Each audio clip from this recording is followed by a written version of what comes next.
Ini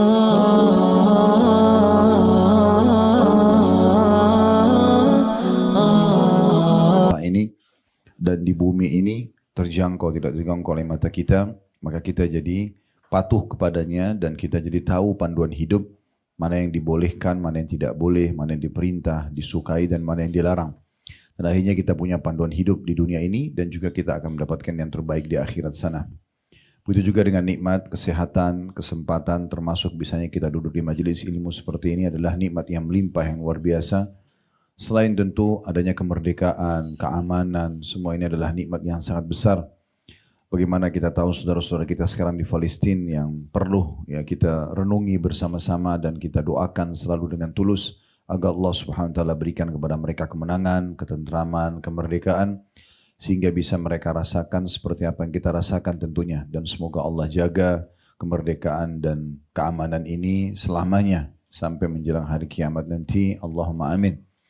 Dan selanjutnya kita panjatkan salam hormat kita kepada utusan Allah Nabi besar Muhammad sallallahu alaihi wa ala alihi wa sahbihi wasallam, sebagaimana Allah telah memerintahkan kita untuk mengucapkan salam hormat kepada beliau. Baik, kita sudah membahas awal pembukaan buku kita ini 31 tuntunan hidup berkah dan panjang umur ala Nabi sallallahu alaihi wasallam yang ditulis oleh Amir bin Muhammad Al-Mudhari. Kita sudah bahas mengapa Allah bersumpah demi masa. Dan juga kita sudah membahas ya, satu subjudul yang lain, apakah umur benar-benar bisa bertambah atau tidak. Saya mengingatkan kembali sebelum kita masuk ke bahasan lanjutannya, kalau waktu ini memang sangat mahal Bapak Ibu sekalian, waktu ini sangat mahal. Allah Subhanahu wa taala memberikan kita selama hidup di dunia ini ada batas waktu. Tidak ada orang yang hidup abadi. Kita sehat atau kita sakit, kita muda atau tua, kaya ataupun miskin, di saat ajal datang kita semua pasti akan meninggal dunia. Dan di saat itulah kita baru menyadari betapa besarnya ya, nilai daripada waktu yang mungkin selama ini cukup banyak yang kita sia-siakan. Nabi SAW mengatakan dalam hadis yang sahih, ni'matani magmunun katsirun minan nas. Dua nikmat yang banyak sekali dilalaikan dan dilupakan oleh orang-orang. As-sihhatu wal faraq. Yang pertama itu kesehatan. Kalau Allah berikan kita kesehatan itu digunakan untuk ketaatan kepadanya. Bukan hal-hal yang lain. Jadi kemaksiatan, pelanggaran tidak boleh dilakukan. Kesehatan ini seperti mata masih bisa melihat, telinga mendengar, lidah dan bibir masih bisa mengucap dan mengecap, tangan menjamah, kaki melangkah, kemaluan dan segala macam anggota tubuh kita ini masih berfungsi semua dengan baik, kesehatan kita bisa rasakan, maka ini sebuah nikmat yang harusnya digunakan di atas ketaatan. Karena tidak masuk akal sehat dan pikiran yang sehat kalau seseorang telah berbuat baik pada kita, kemudian kita balas dengan keburukan dan pelanggaran. Nah seperti itulah kurang lebih bagaimana Allah Subhanahu wa taala telah berbuat baik kepada kita dengan memberikan kesehatan ini, peluang, kesempatan dan segala macam, lalu kita gunakan justru untuk membangkang kepadanya. Maka ini harus kita maksimalkan dan bukan digunakan justru untuk ya, maksiat. Begitu juga kata Nabi SAW yang kedua selain kesehatan adalah waktu yang lowong. Jadi waktu lowong itu jangan disia-siakan. Saya pernah ingatkan dan saya ingatkan kembali Bapak Ibu sekalian, biasanya kita justru kalau lagi waktu lowong, kita malah sibuk mencari kontak. Ya, nama kontak di kontak kita untuk mencari teman kita siapa yang punya masalah. Sehingga kita mengatakan pada dia, kamu gak mau curhat. Ya, sengaja kita mencari permasalahan yang tidak perlu dihadirkan dalam hidup kita karena mendengar permasalahan orang lain berarti akan menumpuk permasalahan kita. Sementara permasalahan kita masih banyak yang belum clear dan selesai. Kalaupun sudah ada yang sudah selesai, maka kita butuh konsisten mempertahankan kenyamanan dan kenikmatan itu, bukan justru kita melahirkan masalah baru.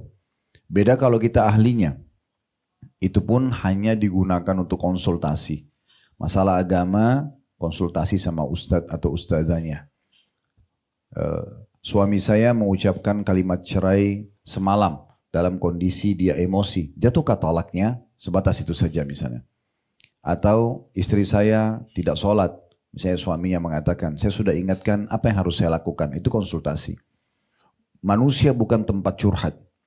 Begitu juga dengan dokter, konsultasi saja. Dok, kepala saya sudah sakit selama 3 hari, apa obatnya? Dokter balik bertanya misalnya, memang seperti apa sakit kepalanya, nyut-nyut kah, atau dan seterusnya. Maka itu tinggal kita jelaskan seperti ini, diambil resepnya lalu minum obat, selesai. Kalau curhat, menceritakan semua prosesi itu, misal dia katakan pada ustadznya, saya mau cerita dulu, 5 tahun yang lalu saya menikah, kemudian ceritanya panjang, sampai ujungnya hanya menanyakan tentang jatuh nggak talaknya kata suami saya semalam. Itu bukan pada manusia. Dok, saya mau cerita dulu dok, sebenarnya saya minggu lalu nggak sakit kepala. Saya baru kemarin nih rasanya sakit kepala, tapi seminggu diceritain dulu sama dia. Nah ini semua tidak diperlukan. Curhat itu dalam Islam hanya kepada Sang Pencipta Allah Subhanahu wa taala. Karena kalau kita sehat, kita lagi merasakan nikmat yang ciptakan kita. Allah yang ciptakan nikmat itu, Allah yang bisa pertahankan hanya Allah. Kalau kita sedang ada masalah, maka yang ciptakan kita Allah, yang ciptakan masalah itu sendiri Allah, yang bisa memberikan jalan keluar hanya Allah. Ini sudah panjang lebar kita paparkan pada pertemuan yang lalu ya. Sehingga kita jangan sia-siakan waktu. Di saat ada waktu lowong justru digunakan untuk beribadah kepada Allah. Paling mulia kalau Bapak Ibu lagi duduk santai di rumah, dengarkan ceramah. Itu paling baik, dengarkan ilmu. Jadi dari ilmu ke ilmu, dari kajian ke kajian yang lain. Kalau Bapak Ibu duduk di kajian seperti ini, sebagaimana nanti akan kita rasakan sendiri insya Allah ke depannya, 1 jam ke depan, pasti kita akan rasakan perbedaan dasar dari awal kita duduk begini dan nanti setelah kita dengarkan ceramah. Akan ada motivasi tersendiri, oh saya harus kerjakan itu ya, oh ternyata begini ya. Ada saja hal-hal baru yang kita rasakan dan kita dapatkan, atau ada hal lama yang kita baru termotivasi untuk mengerjakan atau mengulanginya atau menjaganya. Maka itu faedah majelis ilmu. Jadi akan hanya mendatangkan manfaat saja. Ilmu agama ini akan menjadi bodyguard buat kita.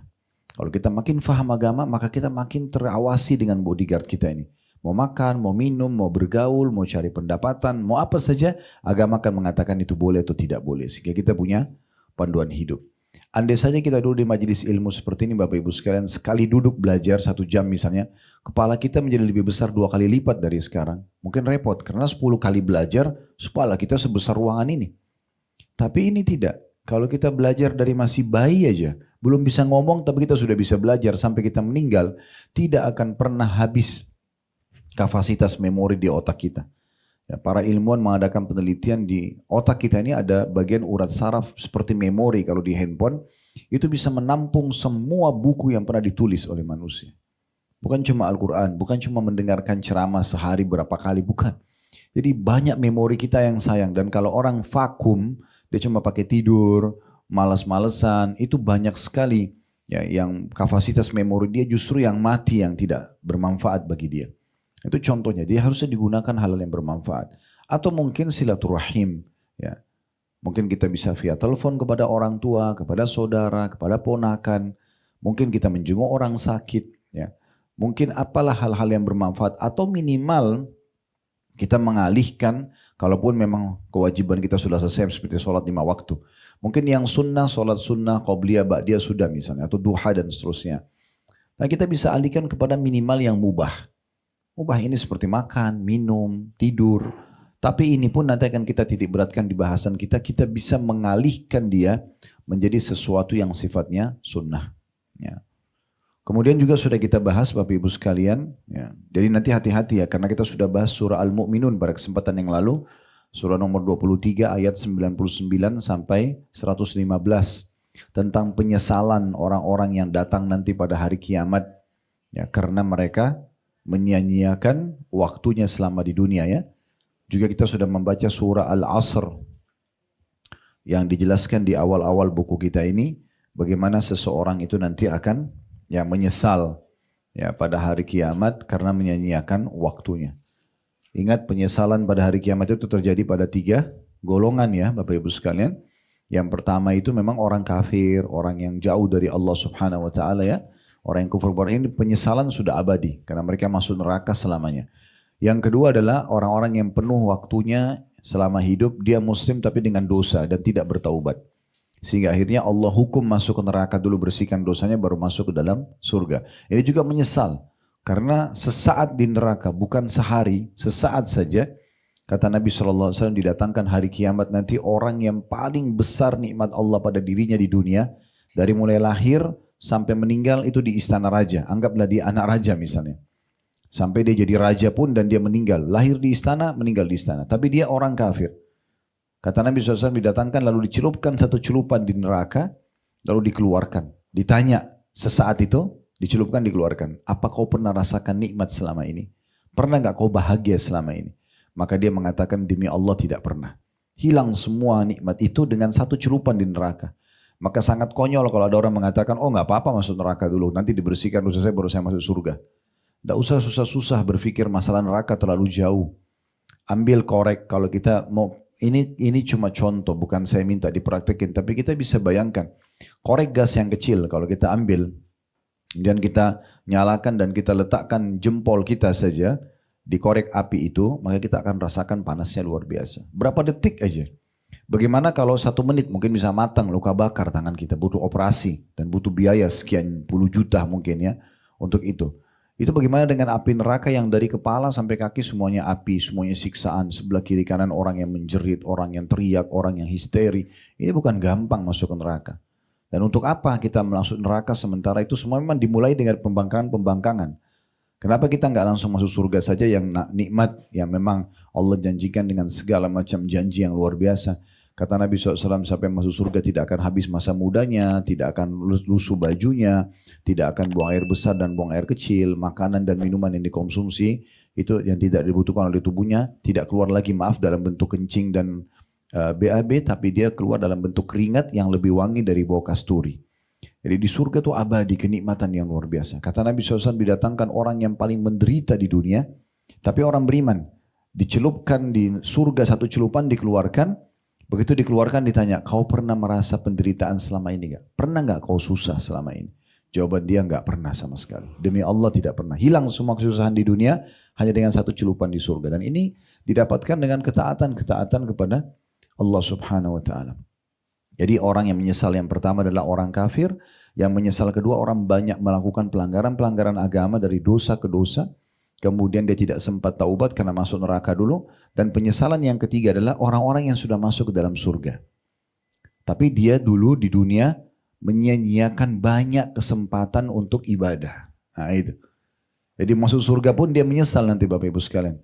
Kenapa dulu coba saya sholat duha, saya dapat derajat yang itu loh. Tapi udah gak bisa diperbaikin.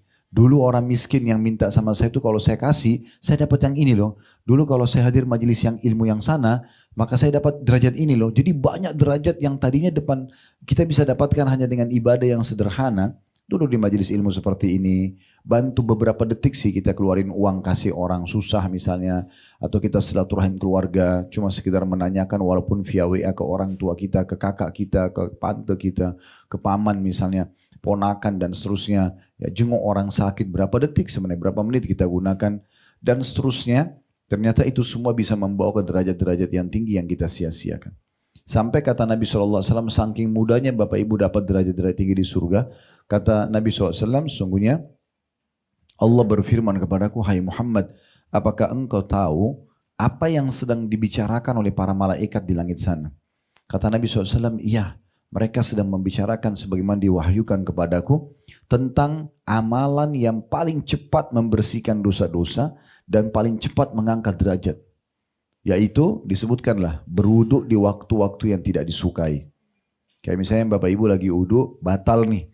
Kan bagusnya uduk lagi, nggak tunggu waktu sholat. Jadi selalu dalam keadaan suci. Nah itu kan waktu tidak disukai. Itu justru yang paling cepat membersihkan dosa dan paling cepat meninggi derajat, mengangkat derajat di surga. Dan juga berjalan kaki menuju ke masjid. Ya, berjalan kaki menuju ke masjid itu banyak sekali pahalanya gitu. Mungkin kalau ibu-ibu di rumah jalan kaki menuju ke tempat sholatnya, musolahnya, karena perempuan lebih afdal sholat di rumah. Maka itu yang paling cepat. Ini contoh amal-amal yang sederhana yang bisa dikerjakan. Nanti kita nyesal hari kiamat. Coba dulu ya saya sebelum tidur selalu uduk. Ya gitu. Padahal sebenarnya tidak ada yang menghalangi kita untuk uduk sebelum tidur kan. Cuma rasa malas saja. Tapi itu aja sudah buat kita menyesal nanti Bapak Ibu sekalian. Apalagi amalan-amalan yang besar yang sengaja ditinggalkan. Oleh karena itu hati-hati ya. Juga kita sudah singgung Bapak Ibu sekalian tentang masalah apakah umur itu benar akan bertambah. Ini sudah kita jelaskan, ada perkataan yang menarik dari tentu khilaf di antara ulama ya. Itu sudah kita baca di halaman yang lalu ya, pertemuan kita yang lalu. Di halaman 20 23 sampai 24 ya. Yang khilaf di antara ulama, apakah hadis Nabi SAW siapa yang ingin dipanjangkan umurnya, diluaskan rezekinya, maka dia sebaiknya silaturahim. Apakah orang kalau silaturahim kayak ziarah ke ibunya, bapaknya, ke saudaranya, ke keluarganya, misalnya dia silaturahim, apakah itu betul memanjangkan umur? Tadinya ditakdirkan dia 60 jadi 70 umurnya misalnya, atau apa makna yang lain? Nah, ada ulama yang mengatakan memang umurnya akan bertambah. Ada juga pendapat, dan ini yang kami lebih cenderung adalah yang dimaksud keberkahannya. Keberkahan umur. Jadi kalau sudah ditentukan di Lauhil Mahfudz sana umur kita 60 tahun, ya 60 tahun kita akan meninggal. Tapi kalau kita temukan ada si A sama si B, dua-duanya 60 tahun umurnya, tapi si A suka silaturahim, selalu berhubungan dengan kerabat-kerabat yang punya hubungan kerabat dengan mereka, dan si B tidak pernah, kita akan temukan dua-duanya umur 60 tahun, tapi si A ini banyak sekali Allah berikan keberkahan semasa hidupnya untuk beramal soleh. Jadi dia sudah banyak bangun masjid, dia sudah banyak punya didik anak bina, anak asuhan, anak yatim, dia sudah banyak kebaikan yang dia lakukan yang Allah berikan taufik karena silaturahimnya. Nah, berarti yang bertambah adalah keberkahan umurnya. Itu yang dimaksudkan dalam pendapat yang juga sudah kita singgung pada kesempatan yang lalu. Nah, sekarang ini Bapak Ibu sekalian kita akan masuk ke amalan-amalan yang dapat memanjangkan umur, menambah kebajikan dan meninggikan derajat.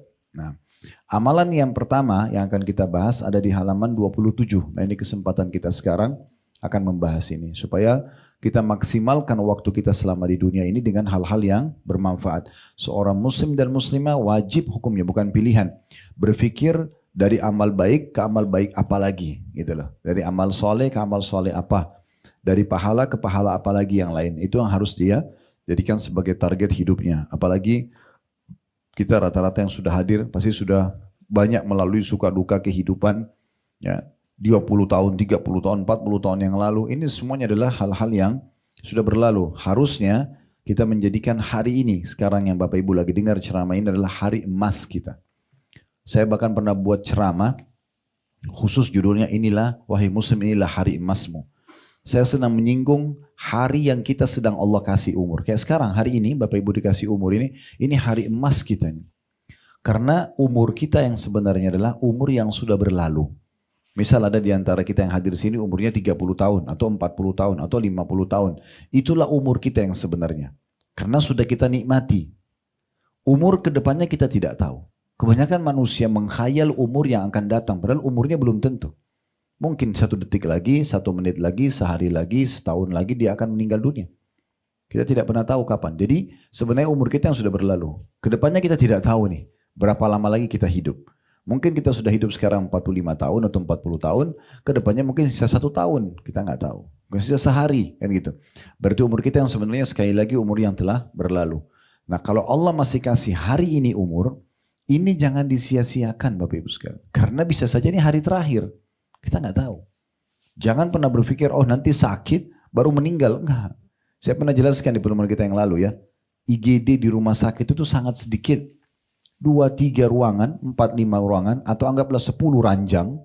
Oke, selebihnya berapa banyak ya orang yang hadir di situ dengan orang yang lalang di pinggir atau di depan rumah sakit. Kita akan temukan kalau real kita berbicara, jumlah orang yang lalang di depan rumah sakit yang sehat dengan orang yang jadi pasien di rumah sakit berikut semua stafnya, dokter, perawatnya segala macam, kita akan temukan yang di pinggir jalan lebih banyak.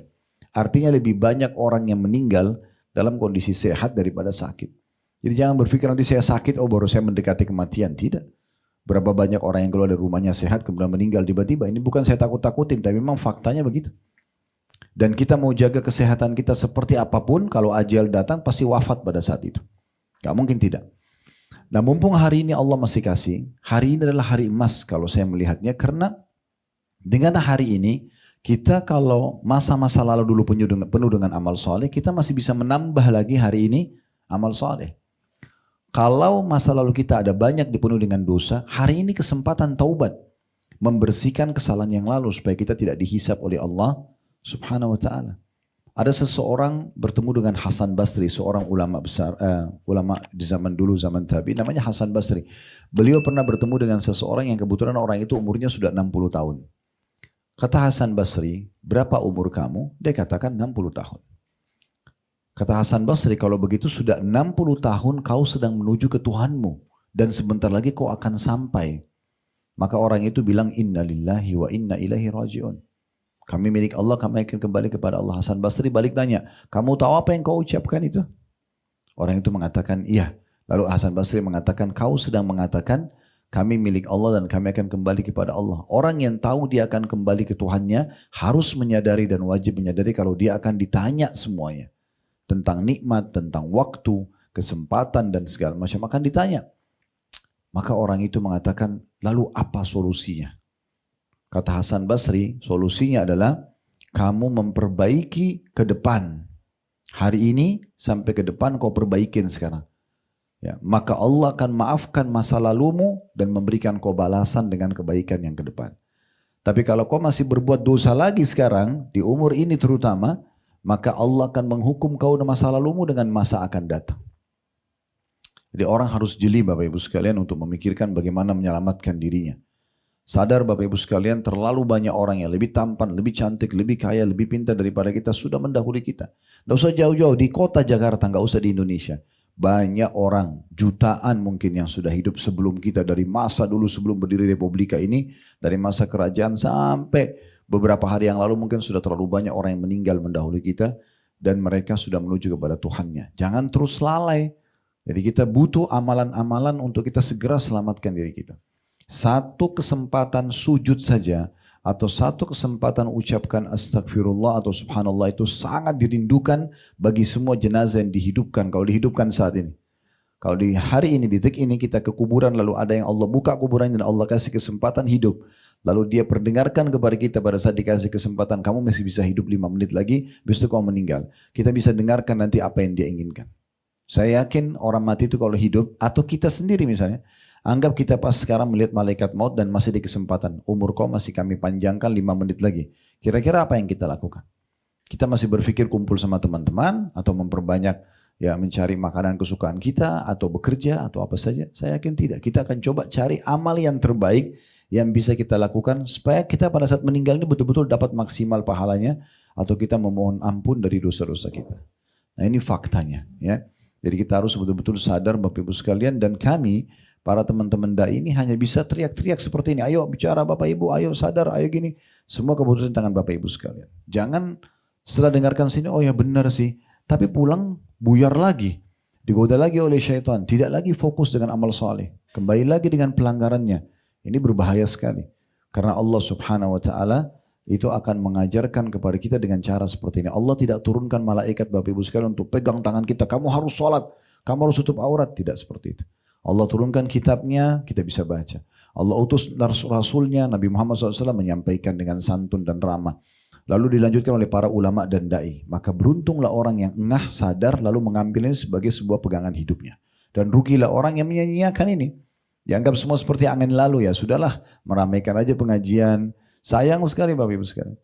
Saya tinggalkan pekerjaan dan keluarga saya ya di sana. Datang ke sini Bapak Ibu juga, ibu-ibu terutama yang Masya Allah mayoritas hadir. Meluangkan waktunya, mungkin ada aktivitas yang ditinggalkan. Bukan hanya untuk seremoni dan testimoni di tempat seperti ini. Bukan hanya sekedar meramaikan. Tapi bagaimana kita mengetahui panduan apa sih yang Tuhan kita sedang perintahkan kepada kita untuk kita amalkan. Ya, dan kita tidak sia-siakan waktu kita selama di dunia. Saya ingatkan kembali sebuah riwayat yang pernah saya sampaikan juga yang lalu ya. Tapi ini perlu selalu direnungi. Ada orang, 3 orang masuk Islam di masa Nabi SAW dari satu suku. Tapi 3 orang ini gak disebutin namanya. Waktu masuk Islam, mereka semua diambil alih oleh Talha bin Ubaidillah radhiyallahu anhu. Talha ini salah satu sahabat dari 10 orang yang dijamin masuk surga. Beliau mengajak 3 orang ini untuk tinggal di rumahnya, si Mu'allaf ini. Lalu Talha cerita, berjalan waktu, salah satu dari 3 orang ini ikut berperang, berjihad. Ya kayak kasus teman-teman sekarang di Gaza, mereka berperang. Terus terbunuh mati syahid. Waktu yang berlanjut lagi, ada orang yang kedua dari 3 orang ini ikut berperang juga, mati syahid juga. Lalu kemudian tidak lama beberapa hari lewat waktu, yang ketiga ini meninggal tapi di atas ranjang. Cuma beda hari. Dia tidak mati syahid. Talha bin Ubaidillah radhiyallahu anhu melihat dalam mimpi, yang paling bagus dan tinggi derajatnya di sisi Allah adalah orang yang paling terakhir meninggal. Yang meninggal di atas ranjang, bukan mati syahid. lalu orang yang mati syahid nomor 2, lalu orang yang mati syahid yang pertama. Talha bin Ubaidillah penasaran, karena selama ini di benak beliau, orang yang mati syahid ini pahalanya besar sekali. Kok bisa orang yang mati di atas ranjang lebih depan di surga gitu? Saya lebih bagus fasilitasnya. Maka dia penasaran, dia tanya kepada Nabi Muhammad SAW, ya Rasulullah, apa sebenarnya yang terjadi ini? 3 orang yang tinggal di rumah saya, yang pertama mati syahid, yang kedua mati syahid, yang ketiga ini mati di atas ranjang, cuma emang lebih telat matinya. Beda berapa hari aja sama teman-temannya gitu. Kok bisa saya dimimpikan oleh Allah dia lebih depan ya, dan lebih bagus derajatnya di surga. Maka kata Nabi SAW sambil senyum, wahai Talha, mana kau dari sholatnya, dari puasanya, dari ibadah-ibadahnya dalam berapa hari itu? Maksudnya orang yang tadi tidak mati syahid, walaupun dia cuma beda 1 hari saja. Misalnya Bapak Ibu punya teman, Ibu dan Bapak sekarang misalnya umurnya 50 tahun. Ada orang yang seumur sama kita 50 tahun meninggal hari ini. Lalu kita dikasih umur beda sama dia seminggu saja. Minggu depan kita baru meninggal. 1 minggu ini kalau Bapak Ibu pakai sholat, pakai puasa, pakai sedekah, itu udah cukup membedakan antara derajat kita sama saudara kita yang meninggal pekan lalu. Karena mahalnya amal soleh itu. Dalam riwayat yang lain, ada 2 orang bersahabat di masa Nabi Muhammad SAW.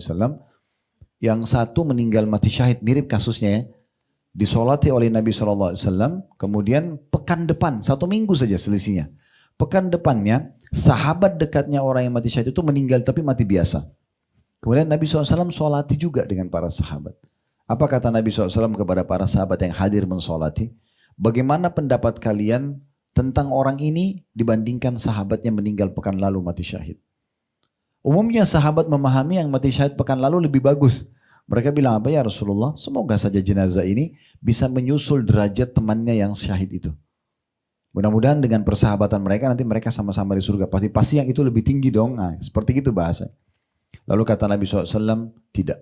Sesungguhnya orang yang baru meninggal ini, ya, dengan temannya yang meninggal pekan lalu mati syahid, beda derajatnya antara langit sama bumi. Lebih tinggi orang yang mati sekarang.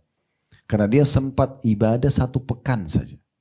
Perbedaan dengan temannya. Jadi ini mahal sekali Bapak Ibu sekalian. Makanya saya bilang hari ini kalau Allah masih kasih umur itu hari yang sangat mahal. Kalau masa lalu kita sudah beramal soleh tinggal kita tambah hari ini. Masa lalu kita dosa kita segera taubat supaya tidak ada konsekuensi hukumannya ke depan. Baik, saya akan bacakan di halaman 27. Ini amalan pertama. Ya, dari 31 amalan yang dapat memanjangkan umur. Keberkahannya umur itu dan menambah kebajikan kita. Tambahan catatan amal soleh dan meninggikan derajat nanti di surga.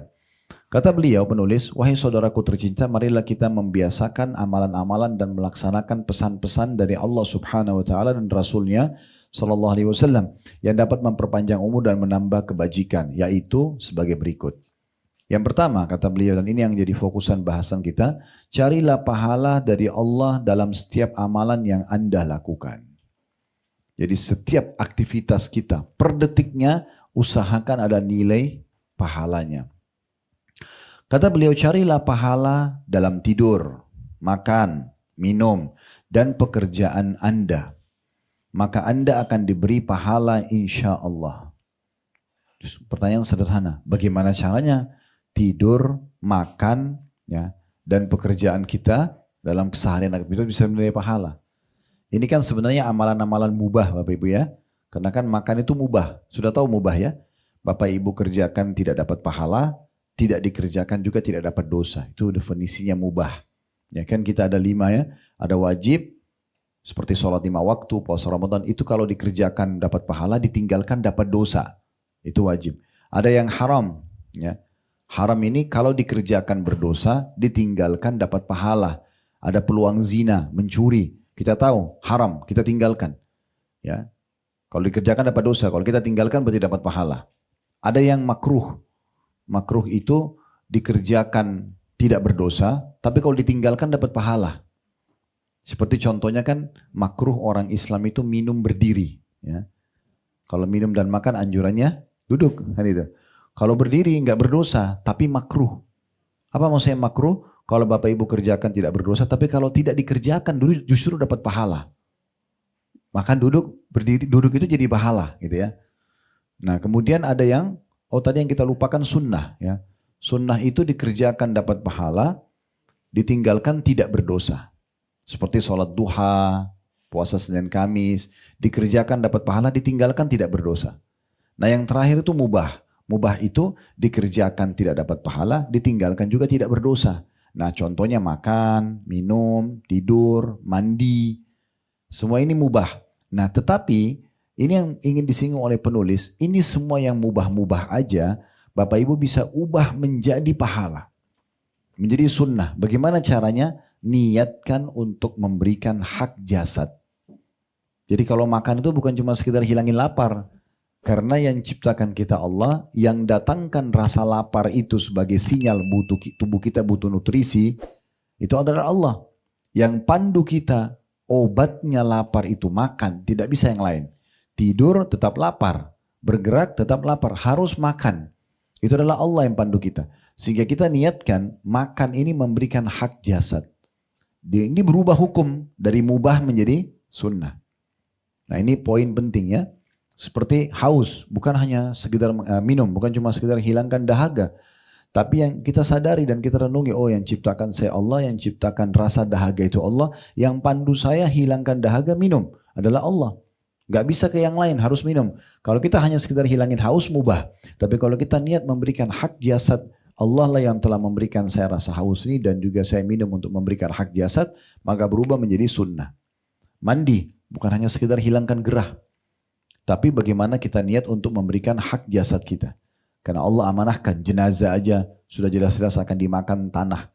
Tubuhnya dengan tanah kan gitu. Tapi tetap dimandikan apalagi orang yang masih hidup. Dan Allah memberikan kita rasa segar pada saat kita mandi. Supaya kita mandi. Dan Allah berikan rasa tidak nyaman pada saat gerah. Supaya jangan kita biasakan diri seperti itu. Nah kalau diniatkan semua yang mubah-mubah ini untuk kita memberikan hak jasad. Maka secara otomatis akan menjadi ya, sunnah. Sama juga ibu-ibu di rumah misalnya. Mungkin pekerjaan sederhana, rapiin rumah, ya bersihin rumah, cuci piring misalnya. Atau kalau yang pakai PRT di rumah mungkin bisa minta tolong misalnya disuruh lakukan begini ya Mbak, buat seperti ini misalnya Ibu atau apa kita bilang. Kemudian niatnya untuk merawat rumah. Itu semua bisa dari mubah menjadi sunnah. Dengan kita niat untuk menjaga amanah harta yang sedang Allah berikan kepada kita, rumah itu misalnya, ya. Atau kalau rumah yang suami amanahkan ini untuk mentaati suami misalnya, karena untuk menjaga supaya kebersihan bisa selalu terjaga, kenyamanan ada dan seterusnya. Maka bisa berubah dari mubah menjadi sunnah. Nah, ini yang beliau maksudkan. Lalu kemudian masuklah dia penulis merincikan lebih dalam lagi. Setelah beliau bilang carilah pahala dalam tidur, makan, minum dan pakai dan pekerjaan Anda. Tentu di sini juga makan, minum, tidur, ini mandi segala macam ini juga bisa ditambah selain niat untuk memberikan hak jasad, juga jangan lupa ikutin doa-doanya ya. Seperti kan kalau mau makan, sunnahnya makan tangan kanan dan minum ya. Itu apa susahnya sih pakai tangan kanan sudah dapat pahala. Terus baca bismillah gitu kan. Dengan minum dan usahakan tidak tarik nafas dan hembus nafas di minuman tersebut ya. Jadi angkat bismillah dan suaranya usahakan Bapak Ibu dengar karena biasa setan buat kita lupa. Sederhana ucapin bismillah. Tapi seakan-akan kita sudah ucapin padahal tidak. Saya sering bilang gitu sama anak-anak saya di rumah. Bismillah. Ya. Bilang, ucapin gitu, terdengar. Bismillah, kita sendiri dengar. Setelah itu jangan tarik nafas dan bernafas itu lepasin dulu. Kemudian alhamdulillah. Kalau mau minum lagi bisa ulangi bismillah. Abdullah bin Umar radhiyallahu anhu itu kadang-kadang dalam satu gelas bisa sampai 10 kali mengulangi bismillah. Dan 10 kali bilang alhamdulillah. Untuk raih pahalanya aja. Kan sebenarnya kita ucapin bismillah sekali bisa. Tapi beliau ingin cari pahala. Bismillah dilepas alhamdulillah. Dapat pahala 2. Bismillahnya pahala, alhamdulillahnya pahala. Kemudian pada saat mau dia ngobrol nih, minum lagi bismillah, lepas lagi alhamdulillah. Begitu terus ya. Maka ini pahala yang luar biasa bisa didapatkan dari amal-amal yang sederhana gitu ya. Sama juga dengan pada saat kita mandi tadi. Kan ada doanya pada saat masuk kamar mandi ya. Doa keluar kamar mandi. Masuk kamar mandi, a'udzubika minal khubuthi wal khaba'ith. Ya Allah lindungi aku dari setan perempuan dan setan laki-laki. Kalau keluar kita membaca, masuk dengan kaki kiri kamar mandi, keluar dengan kaki kanan baca ghufranak, pengampunanmu wahai Tuhanku. Kata para ulama, kenapa kita kalau keluar kamar mandi baca ghufranak, pengampunanmu wahai Tuhanku? Karena sementara mungkin kita tidak buat dosa di kamar mandi. Kata ulama, karena umumnya orang di kamar mandi itu tidak beraktivitas ibadah. maka waktu yang terbuang itu dianggap butuh pengampunan. Kayak orang duduk di kloset, kita kan nggak bisa zikir, maaf ya, nggak bisa zikir, nggak bisa baca Quran karena lagi di kloset, memang nggak boleh berzikir. Berarti ada, misalnya kita habisin waktu 10 menit, 15 menit di kloset itu. Nah ini butuh pengampunan sendiri. Kenapa kita pakai waktu kita pada hal yang tidak ada ibadahnya? Maka kita bisa baca atau kita baca kufranak pada saat keluar dari kamar mandi misalnya. Nah seperti itulah seterusnya. Nah jadi kita ikuti dengan tambahan-tambahan seperti ini, ya. Kata beliau, ya, nanti akan diberi pahala insya Allah. Ya. Nafkah yang diberikan kepada istri dan anak-anak yang diniatkan untuk mencari pahala akan diberi pahala juga. Nabi SAW ya, bersabda kepada Sa'ad ibnu Abi Waqqas radhiyallahu anhu, innaka lan tunfiqu nafaqatan tabtaghi biha wajhallahi illa ujirta 'alaiha hatta ma tada'uhu fi imra'atik. Tidaklah engkau menafkahkan satu nafkah karena mengharapkan wajah Allah, kecuali engkau diberi pahala hingga makanan yang engkau suapkan di mulut istrimu. Hadis ini diriwayatkan oleh Bukhari. Jadi dari sini kita bisa lihat misalnya kalau Bapak Ibu mau memberikan sesuatu kepada orang lain, suami kepada istrinya atau kepada anak-anaknya, atau istri memberikan pada suaminya ataupun kepada anak-anaknya. Ya, karena istri pun boleh memberikan pada suami di saat dia punya kelebihan. Kalau laki-laki ke istrinya itu hukumnya wajib. Kalau istri ke suaminya hukumnya sunnah. Dan itu. Kalau laki-laki punya kewajiban, nafkah dasar ada 5. Makanan, minuman, pakaian, tempat tinggal, dan transportasi semampu suami. Ya, semampu suami. Tapi yang paling dasar tuh makanan, minuman, dan pakaian. Gitu kan? Ditambah kalau dilengkapin dengan transportasi dan juga tempat tinggal. Nah di sini Bapak Ibu sekalian dia punya kewajiban. Tapi yang sifatnya sesuai dengan kemampuan dia. Nah ini kalau dia niatkan untuk menjalankan perintah agama, mencari wajah Allah, maksudnya mencari pahala, maka ada pahalanya. Kalau seorang istri, ini pernah terjadi, tapi ini hukumnya sunnah kalau perempuan. Misalnya ibu punya kelebihan rezeki, boleh nggak seorang istri memberikan pada suaminya? Terjadi pada Zainab radhiyallahu anha. Ini seorang wanita mulia di masa Nabi SAW. Dia wanita kaya menikah dengan seorang laki-laki yang miskin, namanya Abdullah bin Mas'ud radhiyallahu anhu. Lalu dia bilang, saya punya uang nih, saya mau keluarin. Dia bilang sama suaminya, saya ingin sekali memberikan kepada anda saja. Tapi perlu saya tahu dulu, hukumnya boleh nggak sih? Kan selama ini yang ditahu adalah suami yang kasih ke istri. Sekarang istri yang mau kasih suami, boleh nggak? Maka kata istrinya, boleh nggak anda tanyakan ke Rasulullah? Karena Abdullah bin Mas'ud sebagai suami punya harga diri, dia mengatakan jangan saya yang nanya. Lebih baik kamu yang nanya. Saya nanti kesannya kan kayak ego, kok dia yang mau dikasih uang, dia yang bertanya gitu ya. Maka pergilah Zainab ke rumah Nabi SAW untuk menanyakan tentang hukum tersebut. Kebetulan di depan rumahnya Nabi SAW ada wanita lain juga dari Ansar yang kaya, punya masalah yang sama. Dia ingin memberikan kepada suaminya. Maka berkumpullah 2 orang Zainab di depan rumah Nabi SAW untuk menanyakan hukum tersebut. Ringkas cerita, riwayat cukup panjang. Lalu kata Nabi SAW, kalau engkau memberikan kepada suamimu, engkau akan mendapatkan 2 pahala sekaligus. Pahala sedekahnya dan pahala silaturahimnya. Boleh. Begitu juga dengan orang tua berikan kepada anak. Semua ini akan ada nilai pahalanya selama diniatkan karena Allah Subhanahu wa taala. Jadi sampai sepotong makanan pun yang kita taruh di mulut pasangan kita atau anak kita, begitu juga dengan orang-orang di luar sana, orang miskin segala macam. Kita misalnya memberikan sembako, ya, beras misalnya orang-orang miskin, atau Bapak Ibu saya sarankan kalau bisa sudah punya kantong sedekah bulanan ya gitu. Misalnya kayak rumah anak yatim, sudah ada yang diblok gitu ya. Anak yatim ini berapa orang kita jadi ibu asuh atau ayah asuhnya misalnya ya. Karena kata Nabi SAW, ana wa kafilu yatim kahataini fil jannah, saya dengan sponsor anak yatim seperti ini di surga. Jadi dekat sekali ya. Dekat sekali posisi kita di istana Nabi SAW nanti di surga kalau kita menjadi sponsor anak yatim. Anak yatim adalah anak-anak yang belum balik yang ayahnya meninggal. Kalau ibunya meninggal tidak dikatakan yatim. Ya, kalau ayah meninggal baru yatim. Nah pahalanya didapatkan kalau dia belum balik. Ya, tidak boleh nenek-nenek kakek ngaku yatim. Bantu saya itu nggak benar. Ya. Jadi ini belum balik saja. Contoh, tapi kita sudah blok nih. Ini rumah anak yatim ada berapa sih? Oh ada 200 orang. Butuh berapa berasnya 1 bulan? 100 kilo. Udah dari saya aja deh. Setiap bulan kita rutin transfer misalnya. Nah, contoh saja ya. Ya, mungkin sumber yang lain, masjid misalnya atau musola dekat rumah Bapak Ibu sekalian. Kenapa kita nggak ambil alih, udah pembayaran listriknya dari saya aja deh. Toh orang azan ya, iqamah, orang apa namanya, imam membaca memandu sholat, kan kita panen pahalanya. Ya. Ada program yang kami lagi kembangin juga insya Allah itu, kita coba meletakkan di setiap masjid ya.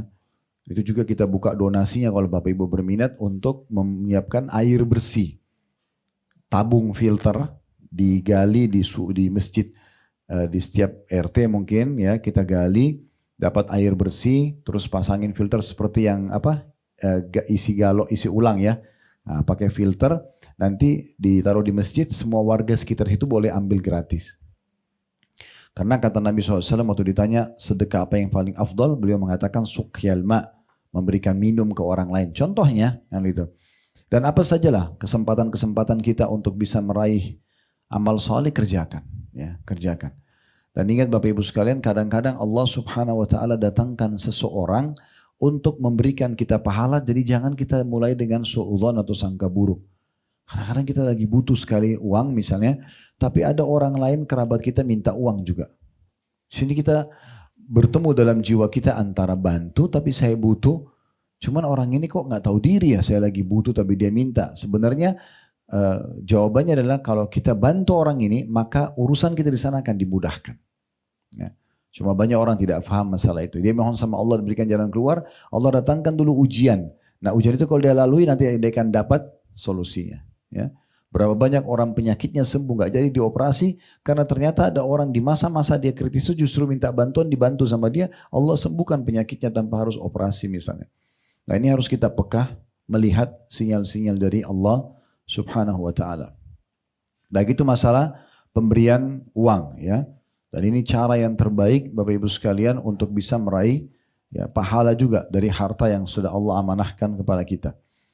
Dan dalam memberikan sedekah ini selalu ingat rujukannya surah Saba, surah nomor 34 ayat 39 ya. Potongan ayatnya Allah Subhanahu wa taala berfirman, surah Saba surah nomor 34 ayat 39, "Wa ma anfaqtum min syai'in fahuwa yukhlifu." Semua yang kalian infakkan ya di jalan Allah, maka pasti Allah akan menggantinya. Pasti Allah akan menggantinya. Jadi makin besar kita keluarkan jalan Allah, makin besar juga balasannya. Ya, makin besar juga balasannya. Baik, selanjutnya amal baik itu banyak sekali kata beliau.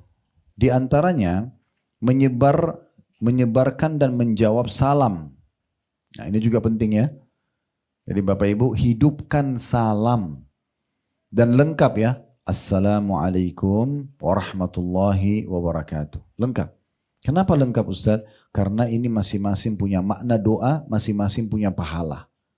Pernah ada sahabat masuk ke dalam masjid kemudian mengatakan begini, Assalamualaikum.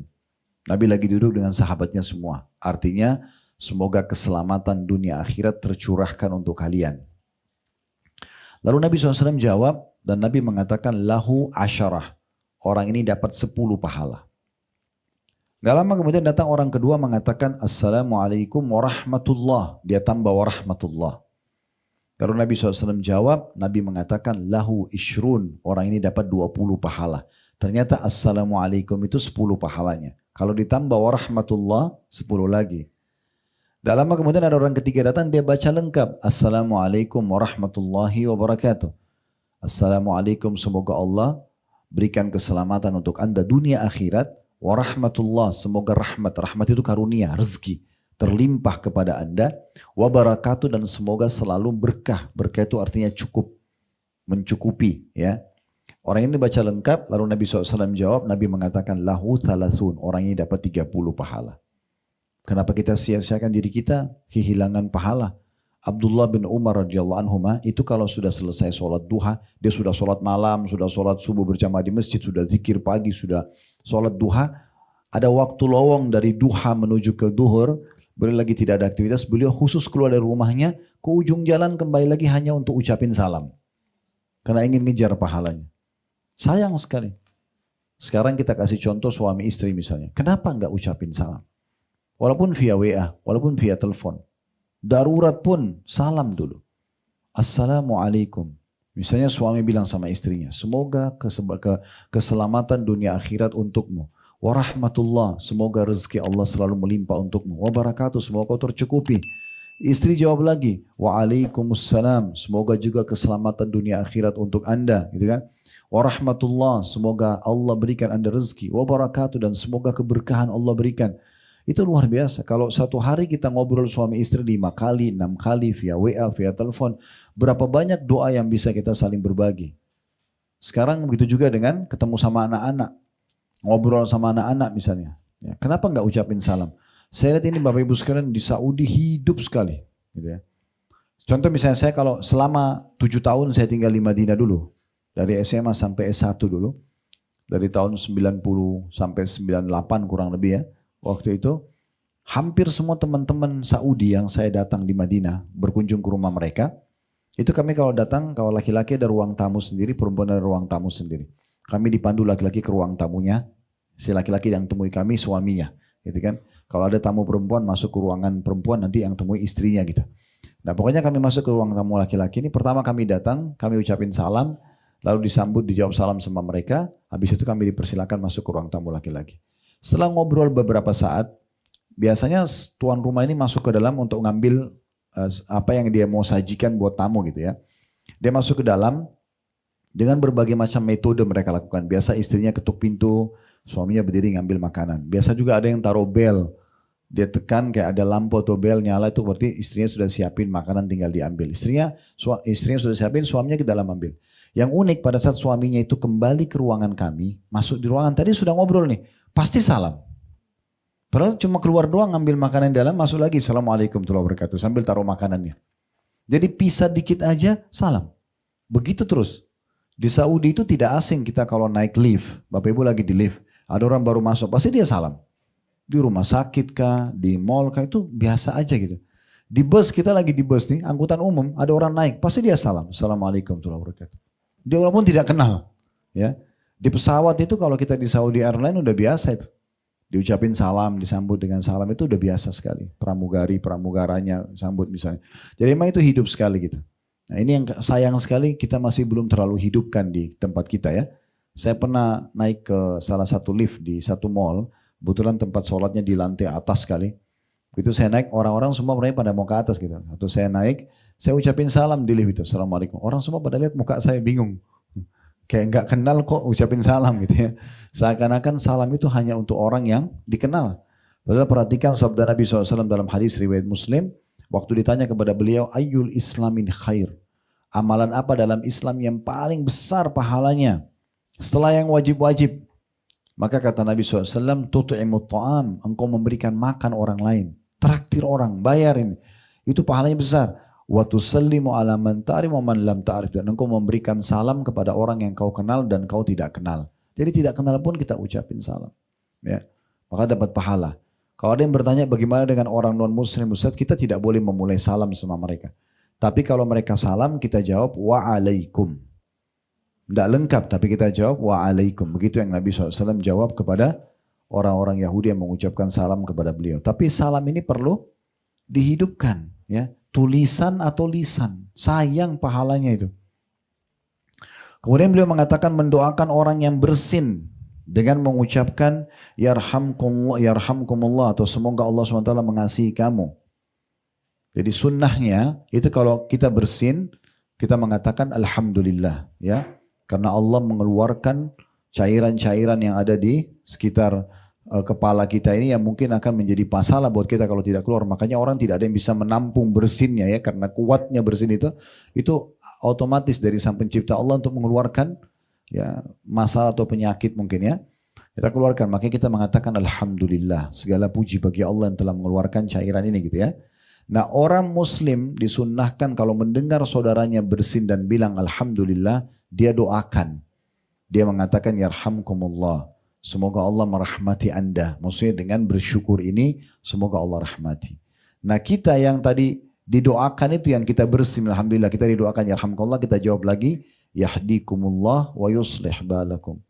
Semoga Allah berikan anda hidayah dan memperbaiki keadaan anda. Nah ini termasuk sunnah yang harusnya dihidupkan ya. Jadi bersin kan ini alami ya, selalu terjadi. Baik orang lagi sakit atau tidak, kadang-kadang karena ada debu pun ya. Kita bersihin, anak-anak di rumah, pasangan selalu ingatkan. Bersihin, alhamdulillah. Nah, kita kalau dia lupa kita ingatkan. Kalau dia sudah ucapkan kita bilang yarhamkumullah, baru kita lagi ajarkan orang yang tadi anak kita misalnya kita bilang lagi supaya dia mengucapkan kepada orang yang mendoakan yarhamkumullah, yahdikumullah wa yuslih balakum. Kemudian beliau mengatakan juga di antaranya adalah rendah hati atau tawadhu. Nah, rendah hati atau tawadhu. Jadi dalam Islam dianjurkan makin Allah berikan sempurna fisik kita, makin Allah berikan kelebihan ilmu, kelebihan harta, seperti pepatah kita mengatakan ya, makin berisi maka makin tunduk ya, seperti padi, jadilah seperti padi ya, makin berisi dia makin tunduk. Jadi maksudnya orang itu kalau makin tinggi ilmunya, jabatannya, kedudukannya, kelebihan fisiknya, maka bukan makin sombong, tapi bagaimana dia tawadhu, merendah. Kata Nabi SAW, man tawadha lillah rafa'ahullah. Siapa yang merendah karena Allah, maka Allah akan tinggikan derajatnya ya. Bukan menghinakan diri, tapi kita tidak gunakan kelebihan yang Allah berikan ini untuk sombong.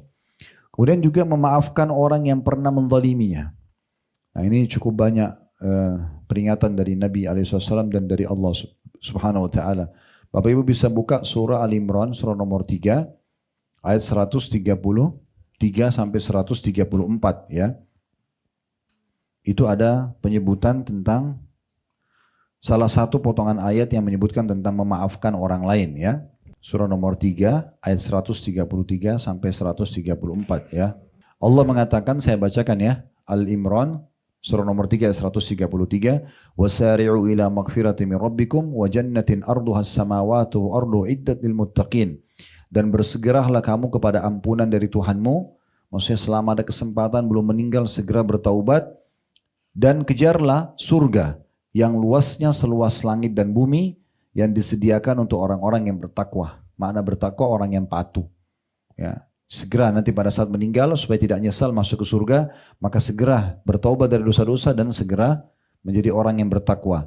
Nah, di antara ciri orang yang bertakwa 1, 3, 4-nya adalah alladzina yunfikuna fis sarra'i wad dharra'i wal qadhimina al ghaidha wal 'afina 'anil nas wallahu yuhibbul muhsinin. Yaitu orang-orang yang menafkahkan hartanya baik di waktu lapang maupun sempit. Lagi kaya raya atau lagi susah, tetap aja dia bersedekah. Dan orang-orang yang menahan amarahnya.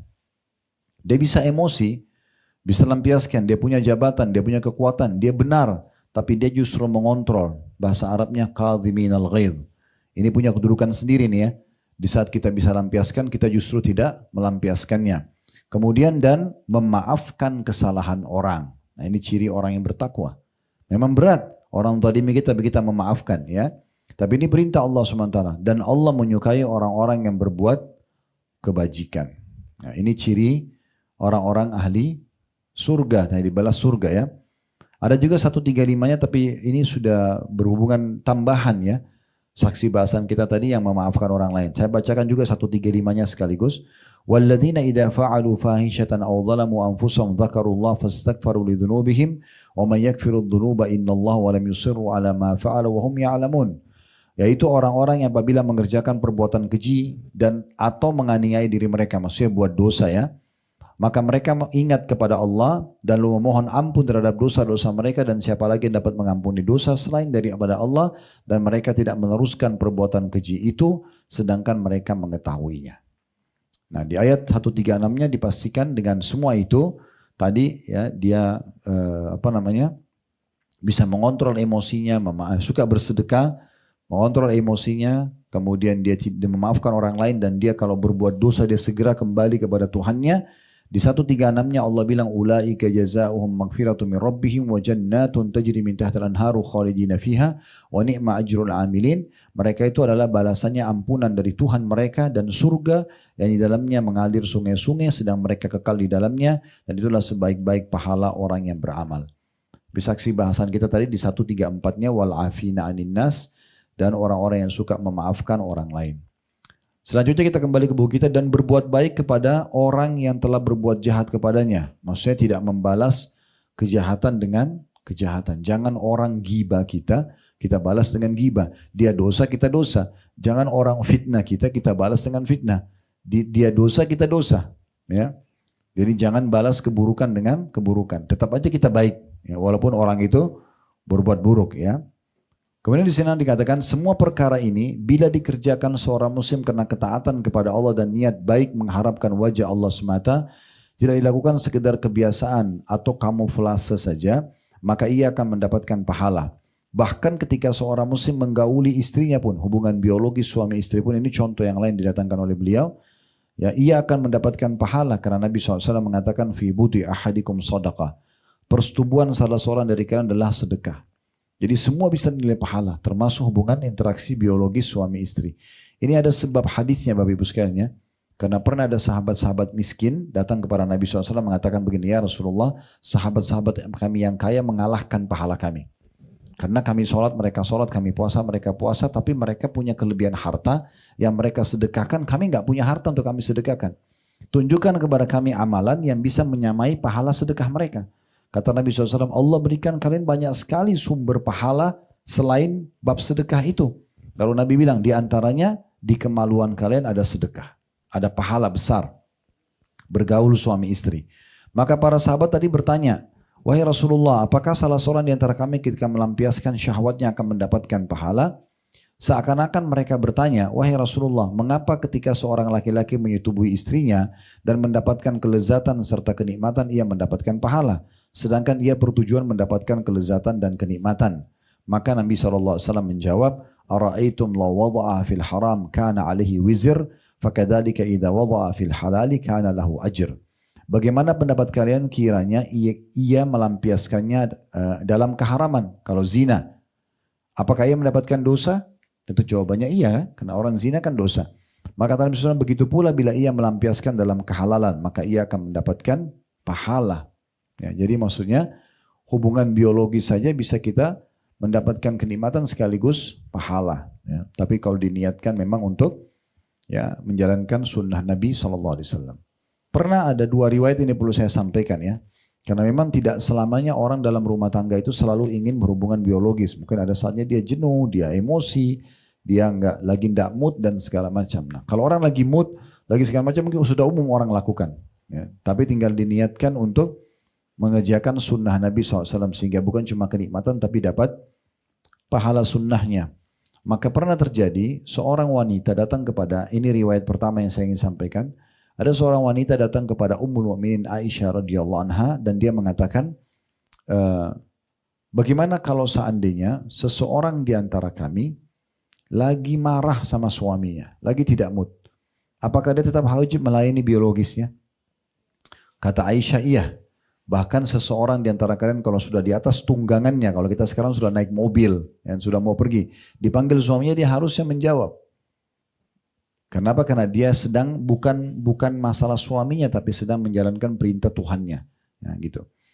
Itu kalau perempuan. Kalau laki-laki, pernah ada orang datang kepada Imam Ahmad dalam satu riwayat mengatakan, apakah kami bisa mendapatkan pahala di saat kami lagi tidak mood sama istri, tapi harus memenuhi kebutuhan biologis dia. Kata Imam Ahmad, iya, kamu bisa niat untuk memberikan hak dia atau niat untuk mendapatkan keturunan darinya. Semua tetap ada pahalanya. Ya. Dan boleh kita garis bawahi Bapak Ibu sekalian, biasanya syaitan justru menghiasi biologis yang haram. Di saat orang maaf dengan pacarnya malah dia semangat untuk biologis tersebut, tapi kalau sama pasangan halal dia selalu dibuat dikelabui oleh syaitan, jenuh, bosan dan segala macam. Karena syaitan tidak mau kita mendapatkan pahala. Ya. Rumah tangga itu akan langgeng ya, 50-70% kalau persentasenya di saat biologisnya sehat. Ya, di saat biologisnya rusak maka akan terganggu 50-70% rumah tangga itu. Makanya syaitan kadang-kadang buat cuma marahan sedikit saja, udah nggak biologis 2-3 hari, bahkan 1 minggu, ada yang sampai 1 bulan. Ini semua adalah pintu-pintu syaitan yang ingin membuka pintu-pintu kerusakan dalam rumah tangga tersebut. Oleh karena itu, dalam Islam dianjurkan justru mengejar pahalanya di situ. Baik, sebagai penutup, kata beliau di sini di halaman 29 ya, sebagian salaf maksudnya orang terdahulu sebelum kita, mengatakan tidurnya orang mukmin, makan dan minumnya, semua itu adalah amal-amal soleh yang pahalanya akan mengalir padanya bila diniatkan sebagai ketakwaan dalam ketaatan kepada Allah Subhanahu wa ta'ala. Baik, kita akan lanjutkan insya Allah pertemuan akan datang nanti di poin yang kedua, sambunglah silaturahim dengan kerabatmu. Semoga apa yang kita bahas hari ini bermanfaat buat kita semua teman-teman sekalian. Saya mengajak Bapak Ibu sekalian untuk selalu mendukung channel kami ini, channel dakwah. Bagi yang belum ikut yang hadir di sini offline, bisa di YouTube dengan cara subscribe, like dan juga loncengnya. Itu insya Allah bisa diikutin. Jadi setiap kalau diklik loncengnya, Bapak Ibu akan dapat notifikasi dari kami kalau setiap ada informasi baru. Di Instagram, di Facebook, juga di TikTok bisa di follow. Dan bisa diambil potongan-potongan ceramah cukup banyak. Kami sudah potong seperti ceramah 1 jam ini, kami sudah potong jadi 1 menit, itu banyak sekali di Instagram. Bisa diambil, di share di grup-grupnya. Ini insya Allah Bapak Ibu juga punya andil dalam dakwah bersama kami. Kami juga punya yayasan sedekah kreatif, bergerak di cukup banyak kegiatan sosial. Mungkin teman-teman di depan ada konternya. Kegiatan yang tadi kami tawarkan, kalau sempat kita bahas ya, kegiatan sosial cukup banyak. Bisa datang ke medsos atau nanti tanya teman-teman di luar, ada banyak flyer kami, kegiatannya cukup banyak, ada masjid, rumah anak yatim, sebarin Quran, sebarin buku dan segala macam ya. Itu insya Allah bisa dilihat juga aktivitas kami di medsos ada. Kami juga ada tadi travel Uhud Tour yang umroh ada bersama saya, dan juga kalau pas waktunya tidak sama saya ada program kami setiap pekannya insya Allah, atau setiap 2 pekan sekali ada penerbangan, bisa mencas kembali iman kita di depan Ka'bah, beribadah kepada Allah Subhanahu wa taala. Dan umroh dan haji ini